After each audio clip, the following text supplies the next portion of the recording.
I keep wanting to call these the Mellows, but I keep forgetting that that's Carmelo Anthony's signature line. R.I.P.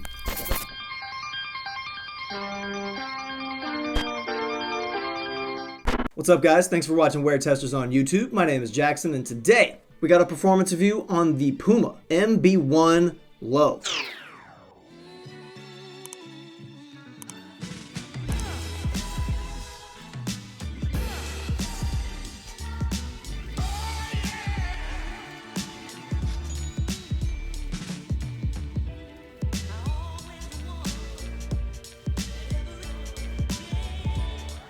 This is LaMelo Ball's first signature shoe with PUMA. However, it's not his first signature shoe.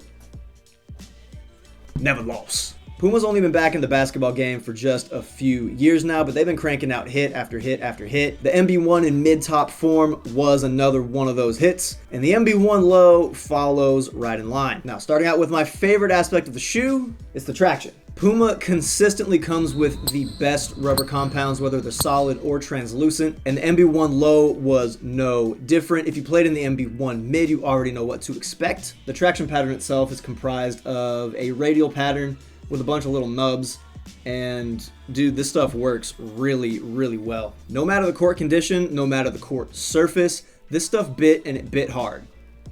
I didn't have any issues with dust. I know with the translucent outsole, a lot of times that can be an issue. On the MB.01 Low, absolutely no problem at all. And if you're somebody who likes your traction to be squeaky,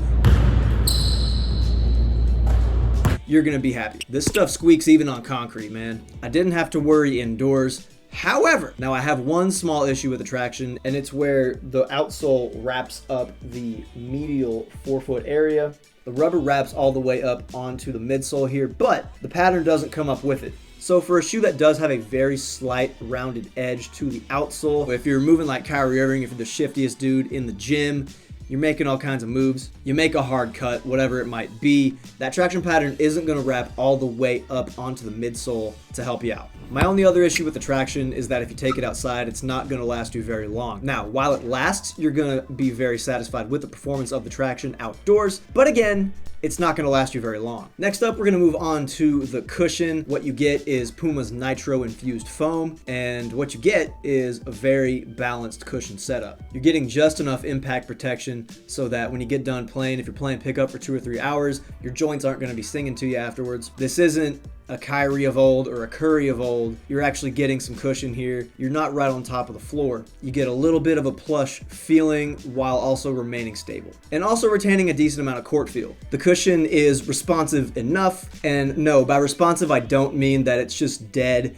and you don't get any cushion so you're on top of the floor. When I say responsive, I mean like a zoom unit is responsive, where the cushion compresses but has a really quick bounce back. When I took these outside, again, while I wouldn't recommend taking these outdoors due to the durability of the traction, the cushion setup was plenty good for outdoor ball. You also have a thick ortholite insole in there, and what it does is provide really nice step-in comfort. It doesn't do much in the way of cushion, but that's okay because the foam setup has you covered. Now moving on to the materials, you've got textiles everywhere. In the back half of the shoe here, you've got a jersey-like mesh material, and in the front, you've got a ripstop-like material, along with some fuse and high wear areas. Pretty standard stuff for modern basketball shoes. Everything is heavily padded on the interior from the collar all the way up through the forefoot, which is good when you're using softer materials like this. You got a really solid heel counter in there. You have a traditional lacing setup with a mesh tongue and actually a little bit of leather, which is a nice touch for a signature shoe. You've got a little plastic cage back here to subdue the cushion and the heel just a little bit and provide some extra stability. If you're gonna use a bunch of textiles on a shoe, this is how we do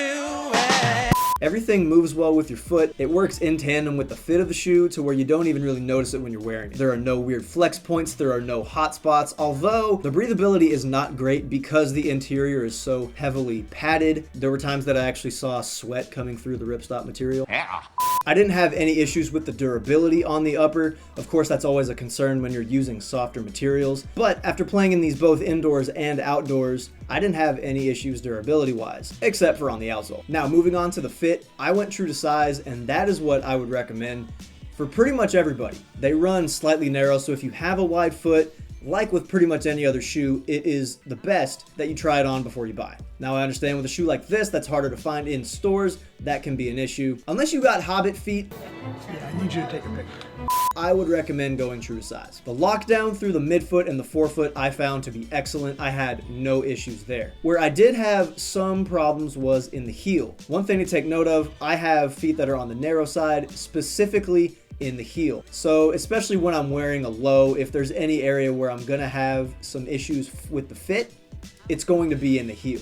So basically, if you have a normal foot shape, I can imagine you're not going to have too many issues here. Once I broke these in and I was really able to kind of get that fit just right, I was never able to achieve a perfect one-to-one Kobe 5-esque fit, but I did get to a point where the fit was not an issue at all, and I felt stable and secure wearing the shoe. The collar area does have a good amount of padding, but it's not very sculpted. There are no Achilles pillows, anything like that. So again, there was a little bit of heel slip at first, but as I broke them in, as I really got the fit to where I wanted it to be, it became a non-issue. This is why it's important to break in your shoes. The first time you wear something, it's probably not going to feel the way that it's gonna feel once you break them in. The first time I wore the PG5, which is one of the best fits I've ever had in my life, I thought my foot was gonna get all the circulation cut off. Break in your shoes, people.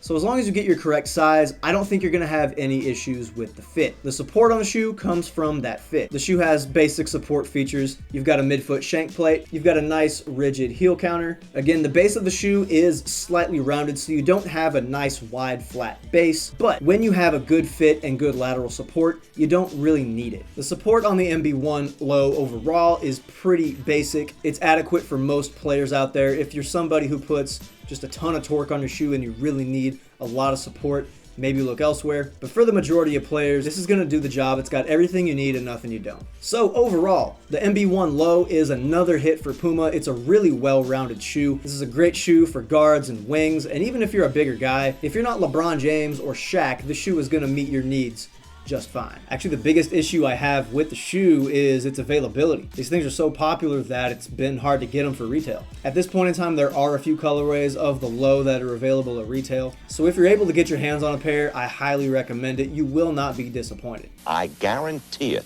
Well, that about wraps it up for the performance review on the PUMA MB.01 Low. It's yet another hit for Puma. I've been extremely impressed with the trajectory of the brand in the basketball category just over the last few years. They're consistently turning in high-performing shoes, shoes that look good and shoes that play good. But the brand is on the up and up at a time where other major brands are kind of just putting out a lot of uninspired stuff.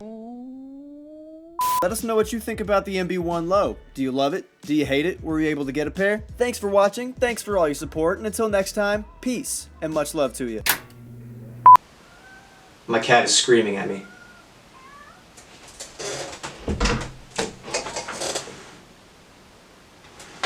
Hello? 5 minutes later. Is somebody camera shy? He's not camera shy.